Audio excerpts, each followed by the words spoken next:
अरे बाबा, आव्हानाला नाहीच आहे ना काही आमचं. वादच नाहीये, लावला जातोय का काय अशी मला शंका आहे. पुतळा विकणारा कोण याचा शोध घ्यायला लागणार. मला माहीतच नव्हते कोण इथं काय आहे. कोण पुतळा देतंय का कोण घेतंय का काय प्रकरण आहे. ही टीम कोण कोण आहेत बाबा.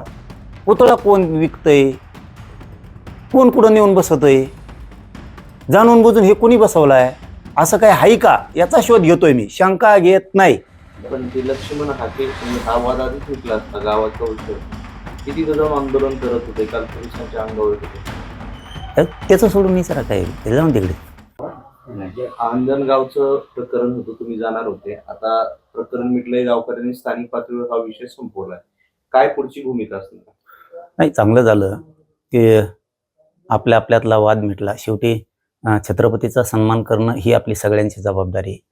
छत्रपतींना आपल्या सगळ्या समाजाला एकत्र ठेवलंय आणि त्याच विचारानं आपण सुद्धा पुढं जाणं खूप गरजेचं आहे.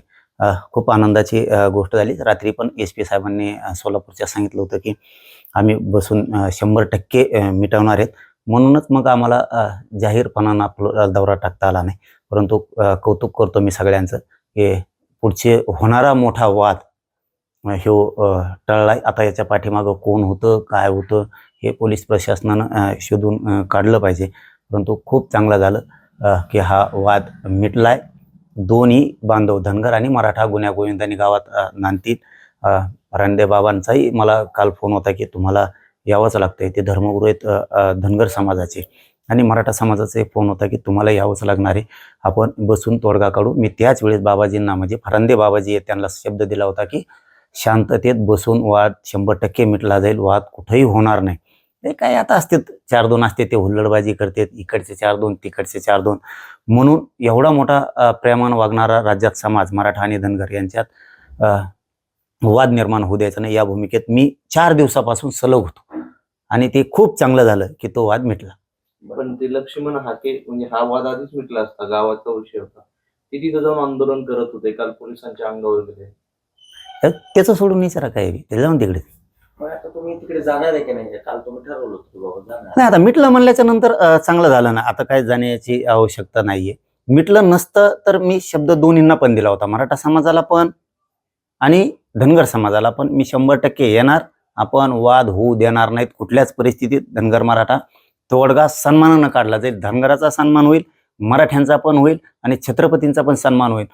हे सगळ्या तिथलं देवस्थान आहे खेलोबांचं, या सगळ्या देवस्थानांचा सुद्धा सन्मान करून योग्य तोडगा काढणार आणि हे शांततेत मिटणार. हे त्याच दिवशी मी कालच सांगितलं होतं. त्यामुळे ते मिटलं. आता खूप चांगलं झालं. आता काय नंतर 1-2 दिवसांनी जाऊन मराठा समाजाची त्या गावातली भेट घेऊ आणि धनगर बांधवांची भेट घेऊ आणि ते मला वाटतं फरांदे बाबाजींची आम्ही तिथं जाऊन भेट घेऊ. यापुढे तुमचं दोन्ही समाज बांधवांना काय आव्हान असेल? अरे बाबा, आव्हानाला नाहीच आहे ना काही आमचं. वादच नाहीये, लावला जातोय का काय अशी मला शंका आहे. लावला जातोय की काय. हे पुतळा विकणारा कोण याचा शोध घ्यायला लागणार. मला माहीतच नव्हते कोण इथं काय आहेत. कोण पुतळा देतंय का कोण घेतंय का काय प्रकरण आहे. आता कोणी येणार फोटो काढणार आणि मी त्यांच्यासोबत हे म्हणणार. म्हणजे असे काहीतरी गैरसमज पसरायचे. माझं नाव वापरून विनाकारण मलाही कोणी डाग लावण्याचा प्रयत्न करू नये. दुसरं की वाद होतील अशा ठिकाणी पुतळे उभा करू नका यार. आपल्या राजानं जगासाठी लय केलंय. आपल्या बापानं जे केलंय ते कोणालाच नाही करता. होय, आमच्यासाठी प्राण आहेत छत्रपती शिवराय. आमच्या या आयुष्याला किंमतच नाहीये छत्रपती विना. आणि त्या छत्रपतींसाठी जिथं वाद होतील ना, माझं हे प्रामाणिक मत आहे, जिथं वाद होतील तिथं बसूच नका ना. विनाकारण तुम्ही असं वाद होईल अशा ठिकाणी बसवायचं. म्हणजे हे काय, आता मला हे काही षड्यंत्रच कळायला तयार नाहीये. काय हे षड्यंत्राला केलं की झाला जातीय दंगली सुरू. परत मराठा समाजाची पोरं आम्हाला फोन करतात की इथं असं झालंय. अरे हे काही षड्यंत्र आहे का. हेही मराठा समाजानं बघणं खूप गरजेचं आहे. आपल्यापासून दलित मुस्लिम तुटला नाही पाहिजे. आपल्यापासून बहुजन वर्गातला माणूस तुटला नाही पाहिजे. आपल्यापासून धनगर हे सगळे समाज, लमाना समाज, जेवढे समाज आहेत हे समाज तुटले नाही पाहिजेत. मग हे मराठ्यांपासून तोडण्याचं कोणाचं काही षड्यंत्र आहे का. हे सुद्धा मराठा समाजाने बघितलं पाहिजे, विचार केला पाहिजे याच्यावरती. आपला राजा आपल्यासाठी प्राण आहे. तिथं कॉम्प्रोमाइजच होऊ शकत नाही. तुम्ही पुतळेही बसवा, हरकत नाही, पण तुम्ही त्याच्या आडून काही कोण करतंय का? आपल्यात तेढ निर्माण करतंय का? मराठ्यांच्या विरोधात दुसऱ्या जाती जात आहेत का? ह्यो घालण्याचा प्रयत्न केला जातोय का? हे कोण करतंय हे पण आपण बघितलं पाहिजे ना, का सगळ्याच या अंगावर घ्यायच्या? हे सुद्धा त्याच्यात खूप मोठं षड्यंत्र असू शकतं असं वाटतंय. आणि त्याच्या शोधात मी तर 100% जाणार, 100% जाणार आहे. हे पुतळे देतंय कोण? देणारा कोण? हे लोकांमध्ये गैरसमज काय? कुणीतरी याचा माझ्या संग फोटो काढायचा, सांगायचं मी त्यांच्या संग आहे. मराठ्यात गैरसमज जाणार पुन्हा. कारण बदनाम मी माझा मराठा समाज व्हायला ना, जाणून बुजून लोक बाकीच्या जातीचे लोक म्हणाले हे आमच्या मुद्दाम दारात आणून बसवायला लागले. बसवणारा बसतोय, मराठा समाज नाही बसवत. किंवा आम्ही तसं सांगत पण नाहीत कोणाला की पुतळा इकडं बसवा, पुतळा तिकडं बसवा. मी कधीही कोणाला सांगत नाही, बसाही म्हणत नाही आणि नको पण म्हणत नाही. माझं काम हे गोरगरीब मराठ्यांच्या लेकराला मोठं करणं, त्याला आरक्षण देणं, हे काम मी करतोय. म्हणून मी छत्रपतींचा पुतळा बसवाही म्हणत नाही, नाही पण म्हणत नाही. पण बाहेर मॅसेज वेगळेत अशी मला माहिती मिळाली. बाहेर मॅसेज वेगळेत ही मला माहिती मिळाली.